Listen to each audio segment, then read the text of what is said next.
Se por um lado viemos e seguimos lutando pelo reconhecimento de nossas diferenças, de cor, de etnia, de gênero, de posição política, por outro lado cresce a intolerância, o ódio, a impossibilidade de diálogo.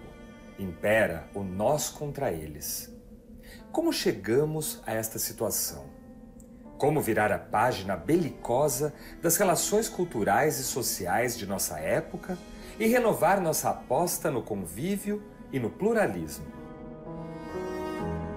O eu e o outro. A difícil arte da convivência nas diferenças. Tema desta série do Café Filosófico. Liberdade, tolerância, pluralismo de valores, respeito à individualidade, igualdade de direitos não são palavras ou conceitos em vão, são conquistas, resultado de muito tempo de árduas lutas. São conquistas que não devemos abrir mão e que precisamos sempre ter como norte a nos guiar. Talvez não haja nenhuma época na história moderna em que um número tão grande de pessoas, tanto no Oriente como no Ocidente, tenha tido suas noções e, de fato, suas vidas tão profundamente alteradas. E, em alguns casos, violentamente convulsionadas por doutrinas sociais e políticas defendidas com tanto fanatismo. Perigoso porque quando as ideias são negligenciadas por aqueles que deviam examiná-las, isto é, que foram treinados para pensar criticamente sobre as ideias, elas às vezes adquirem um momentum desenfreado e um poder irresistível sobre multidões de homens que podem se tornar demasiado violentos para serem influenciados pela crítica racional. Na minha avaliação, a minha tese é de que a nossa sensação de que hoje, em especial em função das guerras culturais, das mídias digitais, dos conflitos ideológicos atuais entre as novas concepções de partidos à esquerda e à direita, seja no Brasil, seja nos Estados Unidos, seja onde quer que seja, que a nossa sensação hoje, de que nós vivemos um dos piores momentos da democracia, um dos piores momentos da tolerância, em parte ela é bem fundada, porque nós vivemos uma crise. Mas em parte ela é reflexo também do fato de que nós assimilamos um valor. Nós assimilamos, os que achamos que vivemos hoje um período de conflito, de tensão, assimilamos a ideia de que nosso ideal regulador é o da tolerância, é o do respeito, é o da liberdade e das liberdades plurais a serem exercidas. E é, obviamente, no terreno do pluralismo dos valores que apenas sociedades democráticas livres conseguiram garantir, é nesse terreno que isso se realiza. Portanto, de alguma maneira, nós só temos esse mal-estar agudo hoje, porque ao longo dos últimos 4 séculos essa promessa foi sendo ofertada para nós. E ela foi sendo cumprida sempre parcialmente. Quando nós vimos ao longo do tempo a ampliação da democracia, quando nós vimos ao longo do tempo a ampliação dos direitos humanos, quando nós vimos ao longo dos últimos séculos a ampliação dos direitos de minorias, as conquistas no combate ao racismo, que saiu lá do ponto inicial da história da modernidade, com suas doutrinas e justificações cientificistas, né? Pseudocientíficas, por isso eu digo cientificistas, né? Para defender até o racismo como forma de justificar colonialismo e escravidão, nós evoluímos para uma consciência que é fundamentalmente a de um antirracismo. Tá? Nós evoluímos com os direitos e conquistas civis já assimilados nas estruturas legais dos países nos quais nós vivemos, da ilegalidade para além da imoralidade, da inaceitabilidade do racismo. E o mesmo vale para o gradativo esforço de inclusão e de ampliação dos direitos e de conquistas de liberdades para as mulheres historicamente excluídas e exploradas e minimizadas na sua força cultural, intelectual, de trabalho e social. Política. E o mesmo para outras minorias historicamente oprimidas, historicamente negligenciadas nos seus direitos, quando não fundamentalmente perseguidas, sejam elas minorias étnicas ou, para dar outro exemplo muito importante, aquelas que dizem respeito às nossas formas de comportamento.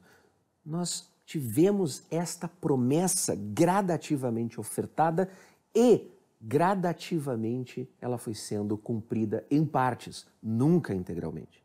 Porque ela sempre precisa ser, é da natureza desse tipo de vida política, ela sempre será um ideal que nós devemos perseguir, buscar realizar e garantir a sua implementação.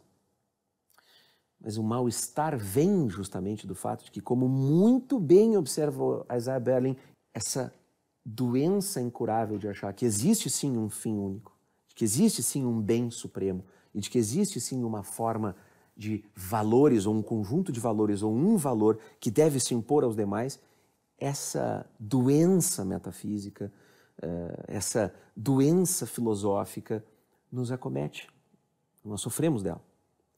E não são só os intelectuais, os filósofos e aqueles que se dedicam a ler essas coisas um pouco mais esquisitas, não. Todos nós padecemos disso. E uma das razões pelas quais todos nós padecemos disso, me parece ser aquela mais complexa e mais difícil.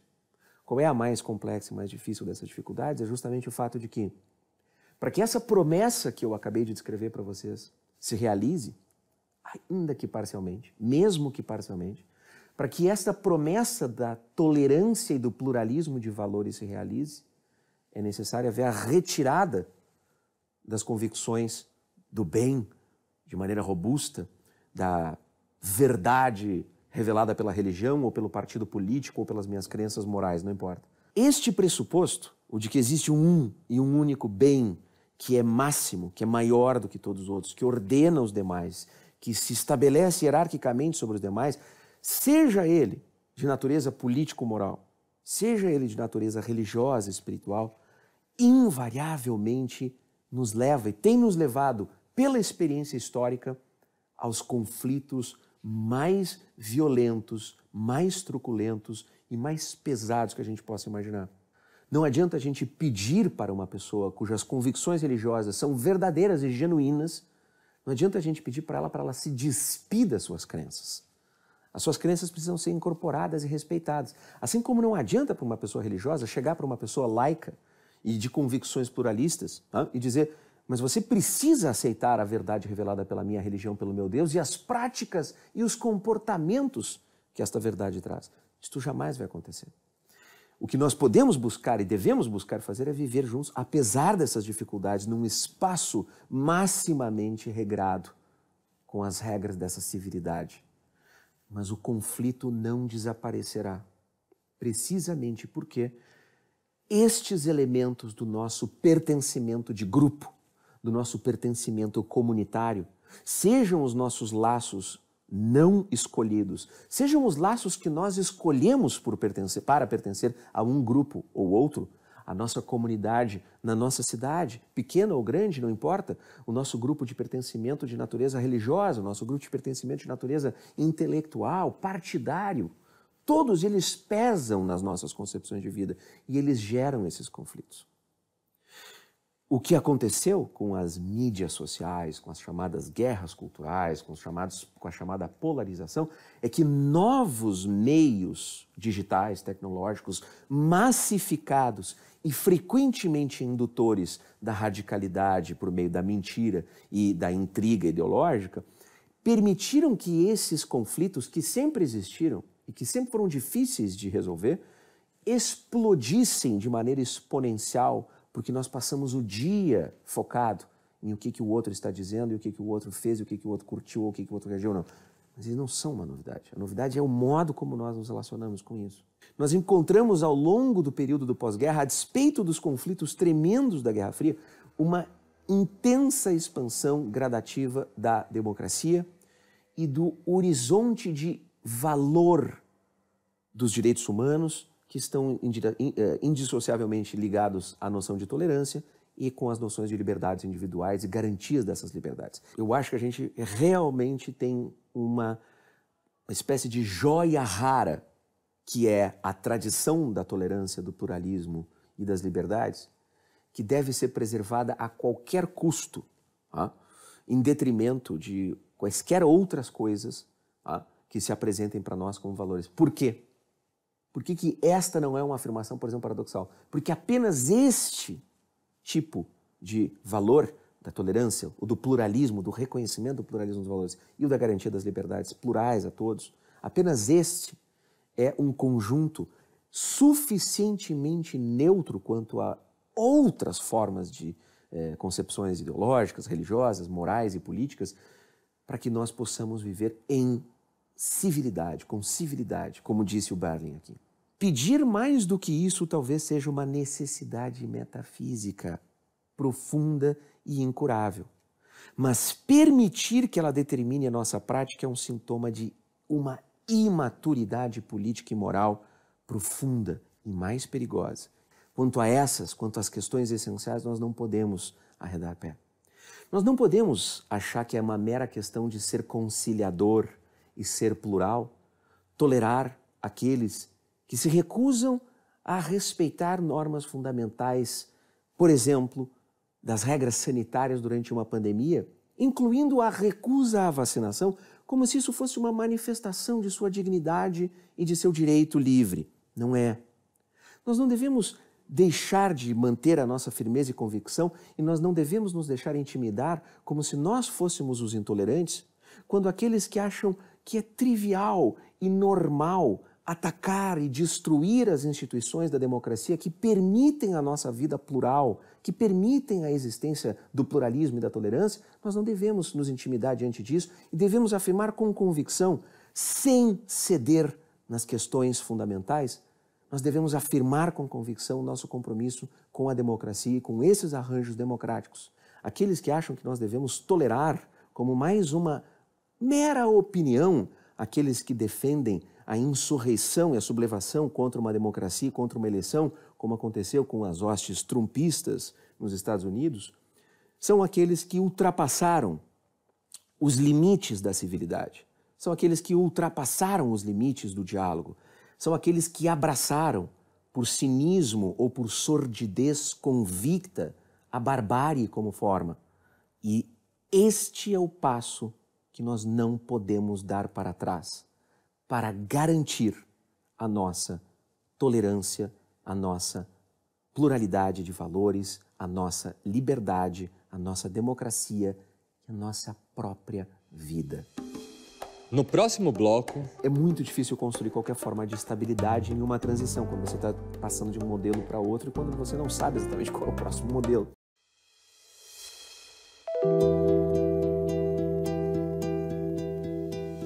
No final, os homens escolhem entre valores supremos.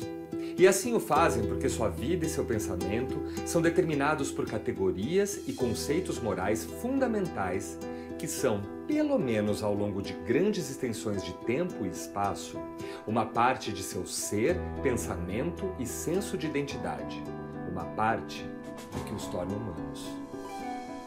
Essa parte do que nos torna humanos, como diz Isaiah Berlin, nossas convicções, crenças e valores, se por um lado nos ligam a outros, são motivos também de tensões e conflitos. Como as revoluções, crises e rupturas pelas quais o mundo passou e segue passando servem de alerta e aprendizado sobre as possibilidades de um convívio social e democrático. Quando terminou a Segunda Guerra Mundial, a derrota do nazismo com toda a sua barbárie e do fascismo com toda a sua intolerância pareceram abrir caminho para um processo de amadurecimento do ponto de vista dos valores democráticos, principalmente de uma cultura de tolerância. E, no entanto, embora isso tenha ocorrido há menos de 8 décadas atrás, você, na sua exposição, menciona que nos últimos 30 anos nós voltamos a ter um processo de radicalização e polarização, levando a uma certa implosão dessa cultura de tolerância em sociedades plurais. Eu lembraria que há 30 anos atrás nós tivemos uma fortíssima crise do petróleo que desorganizou o capitalismo organizado do pós-guerra e acabou gerando uma enorme crise econômica. Essa crise econômica acabou sendo capaz de abrir caminho para, foi a crise do petróleo, para 4 revoluções ou 5 revoluções. Uma revolução tecnológica, que resultou na aceleração do tempo, uma revolução econômica, que levou a uma crescente autonomia do capital face ao poder político, uma revolução sociológica, que foi a da tecnologia, que desestruturou o mundo do trabalho, a revolução política, que arrebentou com a soberania dos Estados-nação, e uma revolução cultural, que, de certo modo, reconfigura os horizontes da vida. A minha indagação a você é no sentido de saber se é possível a gente pensar numa sociedade plural, com convívio, e em períodos de ruptura paradigmática. Em outras palavras, quer dizer, em períodos de ruptura paradigmática, quando você tem uma tecnologia que informatiza a produção e gera desemprego, em que medida isso não acaba inviabilizando o convívio, em que medida isso, convívio democrático, em que medida isso não abre caminho para uma espécie de um retorno a um estado da natureza robesiana. Quer dizer, as pessoas têm de lutar pela sua permanência no mercado de trabalho e isso gera uma série de atritos. E isso vai, de certo modo, criando um caldo de cultura que favorece a radicalização. Perfeito, é questão extraordinária, fico muito honrado com a questão do professor José Eduardo Faria, aqui da Faculdade de Direito da Universidade de São Paulo. Eu vou começar a responder essa instigante provocação intelectual a partir da questão mais básica para mim, que é, pelo final, essa ideia de que sim, nós estamos diante desse cenário de transição, de uma fase de ruptura e de transição. Quer dizer, de alguma maneira, é claro que nós estamos vivendo uma época de transição que é muito mais complexa do que simplesmente imaginar que nós estamos na transição de um bloco partidário de governo, seja no Brasil, seja nos Estados Unidos, enfim, ou a vida da União Europeia, para outro que ainda não se definiu. Não, é uma transição, como o professor Faria falou, muito mais complexa, que envolve uma transformação tecnológica muito profunda, uma transformação, portanto, dos padrões de produtividade, das cadeias econômicas e de produção e do mundo do trabalho, do ambiente, do meio do trabalho, uma transformação na comunicação, uma transformação no horizonte cultural, como ele diz, que é uma transformação muito radical. Então, neste cenário, neste ambiente, é claro que nós, penso eu, e talvez a pergunta do professor Faria já insinue que talvez ele partilhe desse pessimismo mitigado, ou de um otimismo prudente, que é racional, que seria um pessimismo racional, como ele diz, que é fundamentalmente dizer o seguinte: é muito difícil construir qualquer forma de estabilidade em uma transição, quando você está passando de um modelo para outro e quando você não sabe exatamente qual é o próximo modelo.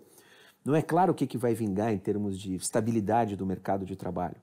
Não é claro o que vai vingar em termos de estabilidade de legislação nesse ambiente.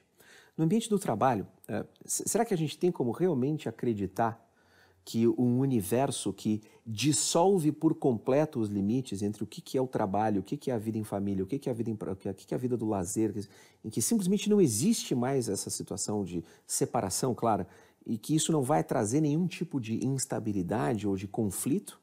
É uma estrutura de trabalho que conseguiu ser de tal modo precarizada e conseguiu se imiscuir na nossa mentalidade de maneira tão brutal que não é incomum, não é infrequente nós encontrarmos pessoas que julgam que é um extraordinário avanço, uma extraordinária conquista.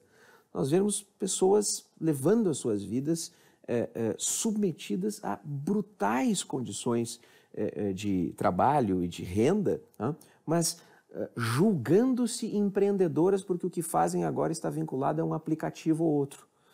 Há um contingente gigantesco de pessoas trabalhando em condições de brutal precariedade, não no Brasil, no Ocidente inteiro, e um clima de fantasia, sobretudo por um conjunto que eu acho que é socialmente perverso de posições políticas e de pessoas no universo da política, que acho que, assim, que esse universo que eliminou, que desestabilizou por completo qualquer separação do que é o mercado, o que é o trabalho, o que é o lazer, o que é a vida da família, o que é um horizonte, o que é uma carreira, o que é qualquer coisa. Então, é óbvio que isso vai gerar um conflito, é óbvio que isso vai gerar uma tensão social. Uma das evidências disso é o modo como isso gera desigualdade. Então, você olha, por exemplo, quem está na ponta de baixo dessas transformações tecnológicas, está ganhando cada vez menos. Quem está na ponta de baixo vive de um trabalho cada vez mais brutal, precarizado. E quem está na ponta de cima está indo para a Lua. Quem está na ponta de cima está indo para o espaço, construindo um foguete para ir para a Lua. Essa é a distinção fundamental. A distinção essencial é essa. E isto é uma forma apenas ilustrativa de nós reconhecermos que é o seguinte: as tensões em função da desigualdade, da brutal desigualdade que estão acontecendo, e que levam porções de um eleitorado de um país leva parcelas expressivas dessas populações a votar em candidatos populistas, seja na extrema-direita, às vezes na extrema-esquerda, que oferecem soluções de uma espécie de tentativa de retorno a um passado em que o trabalho parecia ter uma organicidade e uma organização mais clara, e uma perspectiva de vida mais concreta para as pessoas, né? Esse é um exemplo, né? E esse exemplo da desigualdade como oriunda dessas transformações tecnológicas e resultando em tensões políticas que erodem a democracia e a possibilidade de conviver humanamente, se reflete também por essa internacionalização que faz com que, por exemplo, o trabalho possa ser produzido em qualquer lugar. Isso é uma questão que grandes especialistas já trataram muito melhor do que eu, mas vale a pena insistir. É evidente que se o trabalho desaparece de uma determinada região, seja dos Estados Unidos, seja da Europa, porque ele foi parar em uma nação ou em uma região do globo onde o trabalho é explorado de maneira muito mais brutal, sem direitos humanos mínimos garantidos, sem direitos trabalhistas mínimos garantidos, e isso resulta, né, num barateamento, né? A situação que se cria não é só enfim, deslocou o meio de trabalho, aumentou a produção, tem mais riqueza.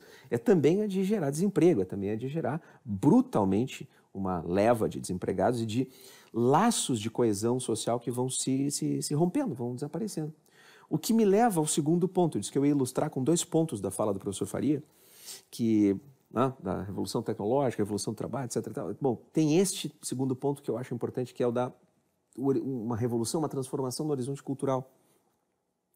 Uma maneira de nós percebermos isso é, por exemplo, reconhecer como comunidades que sempre estiveram associadas com base no convívio comum de um determinado terreno, de um pertencimento comum, por exemplo, a uma certa região, mas também a uma certa religião, a uma certa prática, né, espiritual, a uma certa forma de organização em associações civis, né, a associação de bairro, a comunidade, a vida em torno da igreja, ou a associação do partido, né, a associação da luta pela causa X ou Y e tal.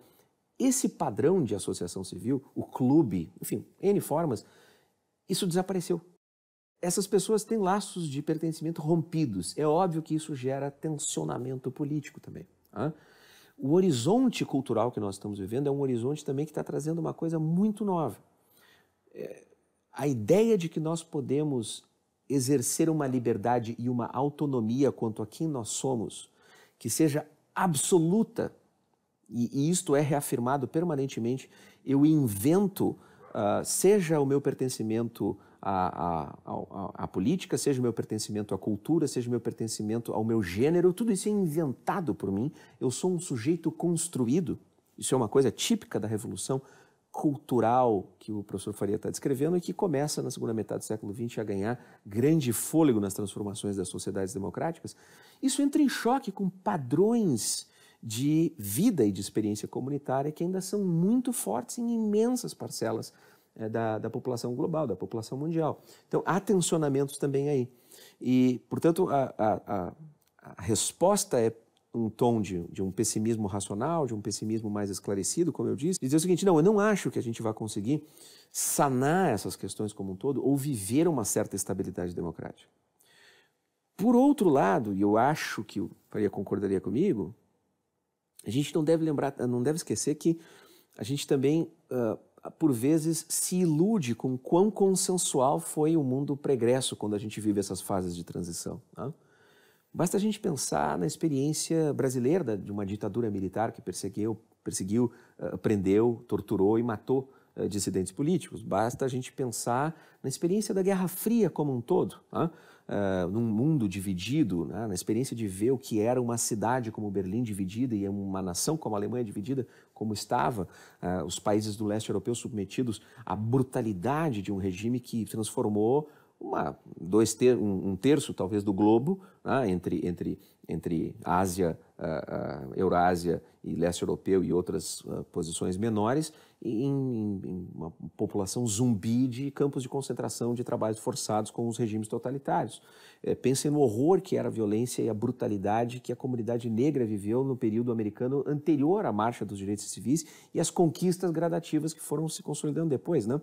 Então, eu digo isso, é claro, não porque isso seja uma resposta mais otimista, né, ou qualquer, não, pelo contrário, simplesmente para dizer que mesmo nos períodos em que a estabilidade foi maior e o consenso parecia ser maior, o conflito sempre esteve no horizonte, né? E foi por isso que eu tentei insistir na ideia de que nós temos que manter como princípio e como ideal regulador a democracia, suas instituições, as instituições que garantem que a democracia seja uma forma substancial de experiência política e não apenas uma mera formalidade que no papel pode ser mudada de uma hora para outra, mas sim uma forma substancial de vida política que garanta a nossa liberdade, a nossa existência plural, o nosso compartilhamento de valores plurais e a tolerância efetiva a formas de vida distintas.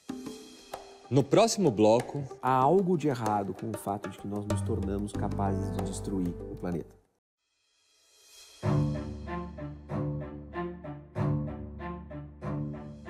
Quando falo de humanidade, não estou falando só do Homo sapiens. Me refiro a uma imensidão de seres que nós excluímos desde sempre. Caçamos baleias, tiramos barbatana de tubarão, matamos leão e o penduramos na parede para mostrar que somos mais bravos que ele. Somos a praga do planeta, uma espécie de ameba gigante. Ao longo da história, os humanos, aliás, esse clube exclusivo da humanidade que está na Declaração Universal dos Direitos Humanos e nos protocolos das instituições, foram devastando tudo ao seu redor. É como se tivesse elegido uma casta, a humanidade, e todos que estão fora dela são a subhumanidade. Não são só os caiçaras, quilombolas e povos indígenas, mas toda a vida que deliberadamente largamos à margem do caminho. E o caminho é o progresso. Essa ideia prospectiva de que estamos indo para algum lugar. Há um horizonte. Estamos indo para lá e vamos largando no percurso tudo o que não interessa, o que sobra, a subhumanidade. Alguns de nós fazemos parte dela. É incrível que esse vírus que está aí agora esteja atingindo só as pessoas. Foi uma manobra fantástica do organismo da Terra. Tirar a teta da nossa boca e dizer: respirem agora, quero ver. Isso denuncia o artifício do tipo de vida que nós criamos, porque chega uma hora que você precisa de uma máscara, de um aparelho para respirar. Mas em algum lugar, o aparelho precisa de uma usina hidrelétrica, nuclear ou de um gerador de energia qualquer. E o gerador também pode apagar, independentemente do nosso decreto, da nossa disposição. Estamos sempre lembrados de que somos tão vulneráveis que, se cortarem nosso ar por alguns minutos, a gente morre. Não é preciso nenhum sistema bélico complexo para apagar essa tal de humanidade. Se extingue com a mesma facilidade que os mosquitos de uma sala depois da aplicação de um aerosol. Nós não estamos com nada. Essa é a declaração da Terra. E se nós não estamos com nada, deveríamos ter contato com a experiência e estar vivos para além dos aparatos tecnológicos que podemos inventar. Obrigado, Eduardo. Eu queria te provocar a fazer um passo, se você me permite, um pouco atrás, temporalmente, que tem a ver com esse conceito da koinonia, da comunhão, que também é um conceito grego, mas que é um conceito que parte já de uma pressuposição de que a nossa comunhão, a maneira como nós temos que viver, tem a ver também com a nossa relação com a natureza. Portanto, uma visão de comunhão, de conviver, que é mais ecológica, mais ontológica. Há uma comunhão a ser compreendida com as coisas que estão aí, que são basicamente a natureza. Esta visão dos gregos mais antigos, ela ecoa também muito fortemente na literatura ameríndia indígena, por exemplo. O último livro do Ayrton Krenak, que diz que a pandemia vem de um erro que nós fizemos e nos relacionarmos de maneira equivocada com a natureza, por exemplo. Então eu queria um pouco te provocar a pensar esta relação do conviver também em termos ecológicos, em termos ontológicos. E você sabe melhor do que eu que este é um problema. Porque essa tensão entre natureza e cultura, entre natureza e cidade, é também algo que deve ser criticamente discutido. Me pergunto se a democracia poderia ser considerada, por exemplo, algo natural nesse sentido. Então, queria te ouvir um pouco sobre isso, se possível. Muito obrigado. Agradeço ao meu colega, meu amigo Gabriele Cornelli, da Universidade de Brasília, responsável pela cátedra Unesco Arcae na universidade. E eu vou começar pelo final, justamente, Gabriele, porque ele levantou a bola, digamos assim, como a gente diz metaforicamente, para eu cortar, uma vez que eu estudo Aristóteles e o tema da polis, da cidade, ser natural ou não, ser uma coisa natural, é um tema aristotélico. E aí vem a questão da democracia. Ele pergunta, a democracia é uma coisa natural? Vou começar respondendo por essa parte da sua consideração, que eu acho muito pertinente como um todo. Em primeiro lugar, não. Né? A democracia não é minha convicção minimamente informada, eu penso, que a democracia não é natural. Não há nada de natural na democracia, muito pelo contrário. Não apenas ela não é natural, como ela é minoritária na história da experiência política humana. Na história, nós herdamos a noção de democracia e a experiência democrática institucional primeira, basal, dos gregos, sobretudo de Atenas. No entanto, mesmo na sociedade grega, mesmo naquilo que a gente chama de a civilização grega, na cultura grega, a posição democrática é minoritária. E mais interessante ainda do que isso, apesar daqueles curtos 200 anos, arredondando aproximadamente uns 200 anos de democracia entre Atenas e algumas outras cidades-estados gregas, entre o século V e IV a.C., apesar disso, notem que se vocês forem estudar, se vocês forem procurar, a imensa maioria dos filósofos e intelectuais, historiadores, oradores, que se manifestaram a respeito da democracia grega na época mesmo, durante a cultura grega viva, orgânica, manifestaram-se contrariamente a ela, sobretudo Platão. Aristóteles não foi muito melhor, ainda que um pouco melhor, né? Mas, em geral, pouquíssimas vozes gregas, isso se repetirá na civilização romana, na cultura romana política, é muito minoritária a expressão de entusiasmo, de apoio pela democracia. E quando nós olhamos modernamente, o conceito de democracia volta a, digamos assim, ser injetado na vida política de maneira mais forte, mais substantiva, sobretudo a partir do século XIX, com alguns autores ingleses, e depois disso isso se expande de maneira mais radical. Antes, um dos conceitos políticos trazidos da antiguidade que será importante para o desenvolvimento futuro da democracia é o conceito de república. Tá? Então, a tradição republicana italiana, que seguramente você conhece bem, assim como a tradição republicana inglesa do século XVII, ideais que estabeleciam no horizonte uma certa ideia de república, assim como a própria Revolução Francesa, que terá em muita medida um certo legado dessa tradição romana. Este horizonte de república se estabelece depois, sobretudo, na fundação da primeira das democracias modernas que nós conhecemos, que é os Estados Unidos, e que é justamente uma democracia inspirada e que durante o seu primeiro século evita a palavra democracia e é inspirada pela noção republicana, fundamentalmente, né? Antes do que democracia. A noção de convívio me parece suficientemente ampla para mostrar que existe algo prático de recuar de quão aguerridos nós somos na defesa de certos valores, certos princípios e compreender um dado natural. O dado natural não é a democracia, assim como o dado natural não é o populismo ou o totalitarismo, não é isso. O dado natural é que nós vivemos juntos. Este é o dado, este é o fato, este é o elemento com relação ao qual nós não podemos tergiversar, não podemos ter negativas, nós não podemos nos evadir dele.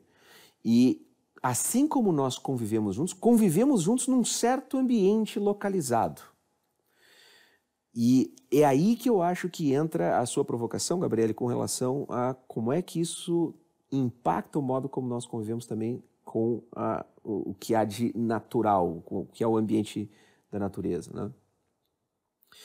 Uma das fontes de conflito, que eu acho que será um conflito decisivo da vida da política contemporânea, diz respeito ao modo como vai haver ou não, e em que medida haverá e como, uma transformação nos padrões de produção, nas cadeias de produção, nos meios econômicos e nas forças produtivas, tendo em vista a cada vez mais irrevogável necessidade de você enfrentar situações provocadas pela mudança climática.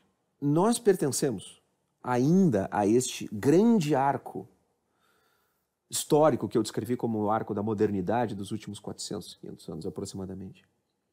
E do mesmíssimo modo como nós ganhamos muita coisa, nós conquistamos muitas coisas graças a uma relação diferente com a natureza que essa modernidade trouxe, uma relação de compreendê-la, dominá-la e usá-la instrumentalmente. O nosso avanço material, o nosso progresso técnico-científico é devedor desse tipo de compreensão da natureza. Isso está lá em Francis Bacon, está lá em vários pensadores ali do início da modernidade. Nós também somos sofredores, nós sofremos, nós padecemos consequências que são diretamente relacionadas a esse modo de pensar a natureza. Instrumental, utilitário. Nós fazemos o que bem entendemos, nós desfrutamos dela, nós apenas a dominamos e manipulamos de maneira absoluta e total e podemos inclusive destruir, porque nos servimos dela, se for o caso a gente não é assim. E o que eu acho é que uma parcela da nossa resposta sobre como devemos viver juntos, uma parcela realmente substantiva, precisa ser dada a partir também de uma compreensão nova de como nós vivemos no espaço que nós vivemos. Se nós não tivermos soluções melhores para como nós vivemos em cidades, nós estamos em maus lençóis. Se nós não tivermos melhores soluções para como funciona o nosso transporte público e a nossa forma de locomoção, nós estamos em maus lençóis. E isso diz respeito a como nós vivemos. Da mesma forma, eu acho que nós precisamos mudar a nossa compreensão também, crítica, como você disse, Gabriele, com relação a esse aprendizado, a este legado da modernidade, que é um legado da tradição da modernidade, do iluminismo e de tudo mais, que é compreender a natureza novamente numa chave que não, ontologicamente, como você disse, né, da estrutura do mundo como ele é e do nosso pertencimento ao mundo, da nossa relação com outras coisas no mundo, de um modo a reconhecer que há algo de errado com o fato de que nós nos tornamos capazes de destruir o planeta. Nós precisamos de uma compreensão mais adequada da nossa própria condição para entender que nós não podemos, sob hipótese alguma, sermos os agentes, né, e agentes muito engajados nessa ação de destruição massiva do planeta. Não é possível que a gente aceite como razoável, né, sermos agente de destruição do nosso próprio meio de sobrevivência. Isso não é razoável. E isso mostra um conflito na nossa concepção do que é o ser humano, né, e com que outras coisas o ser humano está ligado. Né. Nesse sentido, eu acho que um retorno aos gregos, novamente aos antigos, pode ser ilustrativo. Né. Não que a gente vá resolver tudo voltando a isso, não é nada disso que eu quero propor, apenas no sentido de que uma compreensão da nossa relação com o espaço natural, que seja de outra forma e numa outra escala, me parece que é, em primeiríssimo lugar, uma melhor compreensão da nossa própria natureza, da natureza humana. Tá? E que é condição para que a gente tenha esta melhor compreensão que você propõe provocativamente do papel da natureza, da nossa situação ecológica como um todo. No próximo bloco, as mídias sociais, especialmente esse tipo de mídia social, vão continuar a interferir, desestabilizar e ser fonte de problemas e de radicalização e de polarização, vão continuar a interferir e desestabilizar as democracias no Ocidente.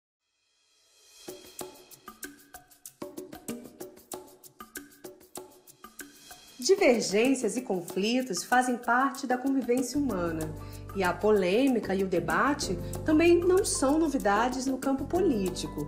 Mas o que acontece com o advento das mídias sociais? Elas trazem algo novo para este cenário? Eduardo, querido, você fechou com chave de ouro o nosso módulo, eu te agradeço muitíssimo por isso. E a minha pergunta é o seguinte: a gente tende a ver com maus olhos essa polarização que parece que se inicia ali em 2013. Mas antes, nós também reclamávamos que a maioria dos brasileiros eram apáticos, indiferentes, que só gostavam de futebol e novelas. Agora a gente vive, de fato, uma mudança de mentalidade impressionante. As pessoas sabem o nome dos políticos, dos ministros do Supremo Tribunal Federal, acompanham as CPIs, trocam informações, ainda que algumas falsas. Será que a gente não está errando na forma e na medida, no sentido das pessoas não se concentrarem no campo das ideias e partirem para os ataques pessoais? Será que a gente pode amadurecer esse entendimento?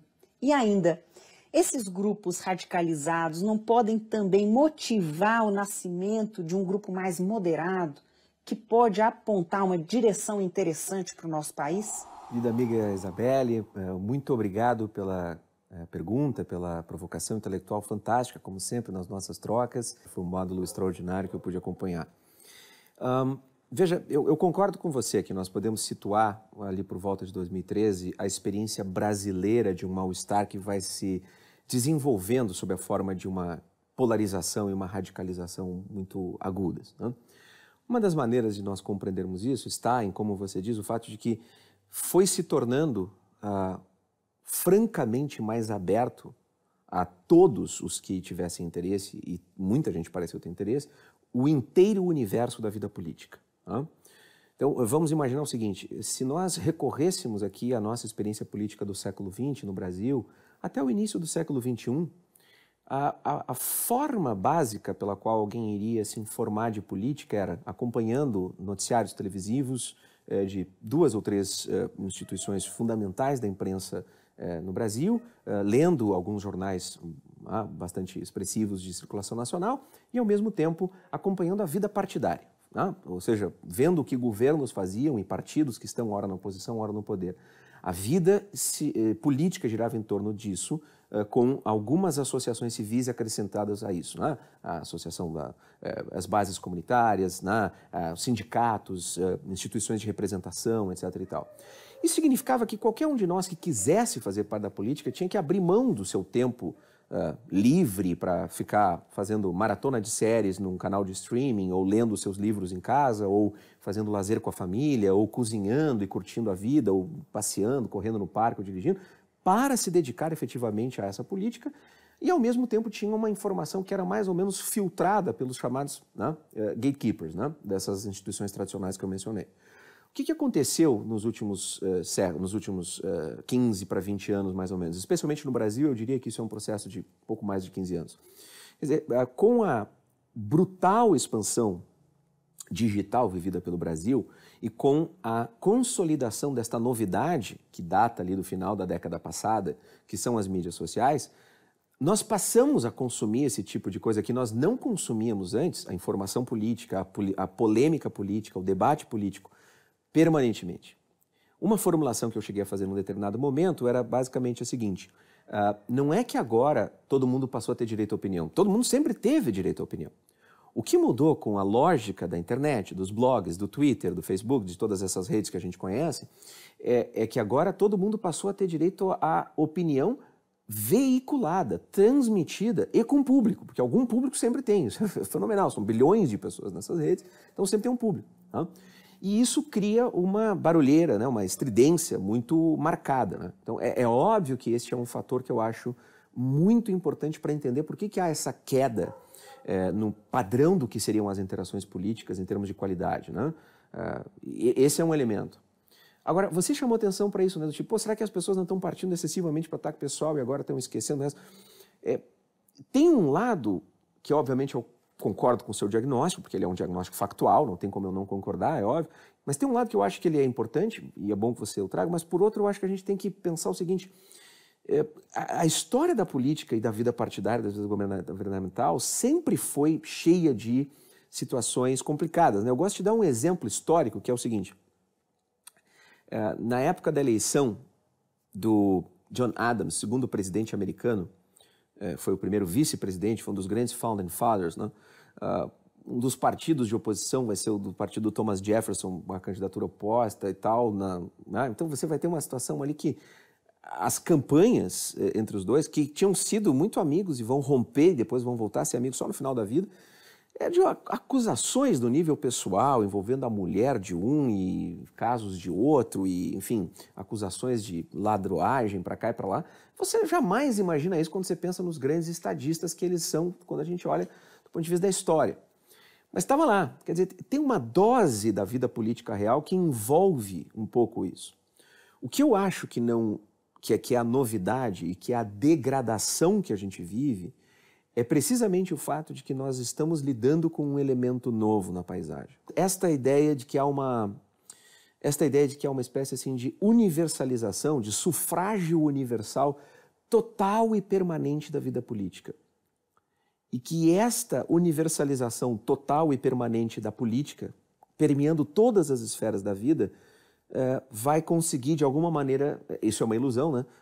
Seguir regras básicas de civilidade, as regras que a gente imagina, que são essas regras das instituições democráticas mais avançadas que nós vimos nos últimos 70 anos, sobretudo 80 anos, do pós-guerra, nas democracias ocidentais. Isto é uma ilusão. Né?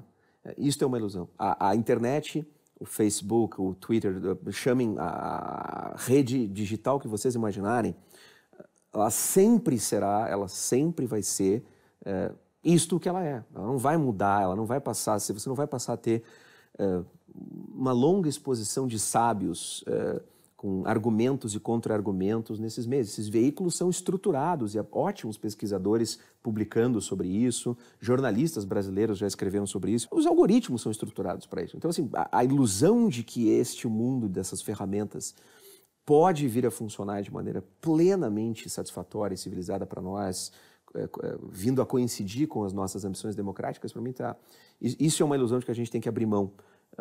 E a minha proposta é um pouco ousada, a gente tem que sair dessas coisas, a gente não deve viver nessas coisas, a gente deve usá-las no máximo como relações familiares, de amizade, minimamente, e ainda assim eu acho perigosa.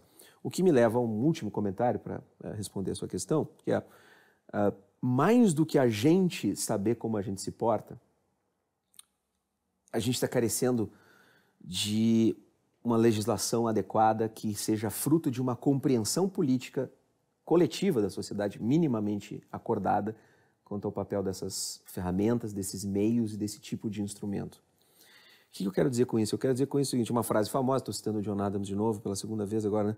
Bom, se os homens, ele por sua vez cita essa frase, né, num dos discursos dele lá no século XVIII, se os homens fossem anjos, nós não precisaríamos das leis, né? Novamente, se não houver algum tipo de regramento forte, e a Europa já vem avançando nesse sentido há algum tempo, as mídias sociais, especialmente esse tipo de mídia social e com essas grandes funcionamento dessas big techs, fatalmente vão continuar a interferir, desestabilizar e ser fonte de problemas e de radicalização e de polarização, vão continuar a interferir e desestabilizar as democracias no Ocidente. Com certeza isso vai continuar acontecendo. Não vai haver uma mágica para que o ódio, a agressão, a calúnia, a perseguição e essas coisas simplesmente parem de acontecer. Não vai haver um ideal de educação política e, de repente, do nada, as pessoas vão dizer assim, ok, eu recebi essa informação do Trump de que a eleição, na verdade, foi ele que ganhou essa eleição, nós todos sabemos, nós acreditamos que a Terra não é plana, nós sabemos que essa informação é falsa, mas eu vou lá e eu vou, se for o caso, eu vou matar, eu vou me vestir disso. Isso não vai acontecer, não vai haver uma súbita conversão das pessoas que acham que houve fraude nas eleições brasileiras, mesmo que não haja nenhuma comprovação disso e que as urnas são fraudadas, essas pessoas não vão ser convertidas subitamente a isso. Então, é preciso haver regulamentação clara com relação a essas mídias sociais e, sobretudo, com relação aos impactos que elas trazem para os efeitos democráticos. Como sempre houve com todas as... Repito, como sempre houve com todas as mídias, como todas as formas de comunicação em todas as democracias liberais do Ocidente. Todas as democracias liberais do Ocidente sempre tiveram regras e legislações com relação aos seus meios de comunicação, suas plataformas de comunicação. Esta é a única que pensa que pode, estas big techs são as únicas que pensam que podem não ter. Se nós aceitarmos isso, bom, aí nós estamos ferrados. Aí nós não vamos conseguir passar para esse convívio mais harmonioso nunca, e essa ideia de vida em bolha nunca vai melhorar, não. Mais reflexões no site e Facebook do Instituto CPFL e no canal do Café Filosófico no YouTube. O Douglas diz assim: como podemos lidar com a questão de precisarmos ajudar quem mais precisa versus o medo da falta e a sensação de que é preciso poupar nesta crise? E o papel do Estado nisso tudo? E a Caixa de Pandora pergunta como conviver com o diferente que quer suprimir direitos, ignorar categorias sociais e precarizar o trabalho.